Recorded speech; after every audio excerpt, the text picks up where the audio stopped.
ئێمە لە ڕابردووە ئوستاد محەممەد مەهدی بەیاتی وەفدێکی ڕەفیع المستەوات سەردانیان کردین و ئێمەش پێمان خۆش بوو سەردانیان بکەینەوە چونکە ئێمە پەیوەندی نێوان منەظەمەی بەدر و یەکێتی نیشتیمانی کوردستان پەیوەندێکی دوور و درێژە ئێمە لە شاخ پێکەوە خەباتمان کردووە شەیدەکانمان پێکەوە خوێنیان پێگڕژاوە و لە ماوەی چەند ڕۆژی ڕابردووشە لە بەغدا و لە کەرکووکش هەندێک لێرە و لەوێ هین هەبوو بڵێن تەشەنوجات ئەوە هەبوو و پێمان خۆش بوو بۆ نێشەوە ئەم شتانە هەوڵدەین بە ئاراستەیە کابی بین کە نێرین خەڵکی کەرکووک تووشی مەشاکل بێت تووشی یان زەرمەند بێ بەهۆی هەندێک تەشەنوجاتین لێرە و لەوێ و خۆشببختانە لەگەڵ هێزە ئەمنیەکانی کەرکووک و هەروەها لەگەڵ کۆی ئەحزابە سیاسیەکان لێرە توانیمان تا ڕادێکی باش ئەوانە کۆنتترۆل بکەین و وەسەیتەری سەریکەن ئێساکە توانین بن تا ڕادێکی زۆر کە ژارام و ئێمە ئەم جۆرە پەیوەندیانش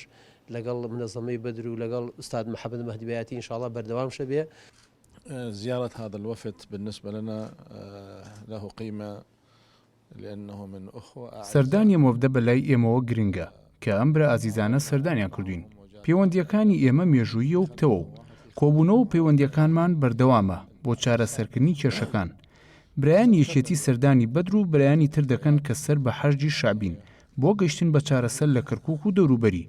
پێگاتەکانی کەرکووک بە کورد و تورکمان و عەرەب مێژوویکی دێرینیان هەیە. خوێنیان تێکەڵ بووە لە قۆناغە جیاوازەکانی عێراقدا. ئێستا پێویستمان بە لێتێگەشتنی تەواوی پێگاتەکانە بۆ بنیاندانەوەی شاری کەرکووک و ڕزگاربوون لە قەیرانەکان. بە شێوەیەکی گشتی هەوڵەکان بە ئاراستی چارەسەرکردنی کێشەکانە بە شێوەیەکی ئاشتی و بە پێی یاسا. اجتماعات لقاءات كثيرة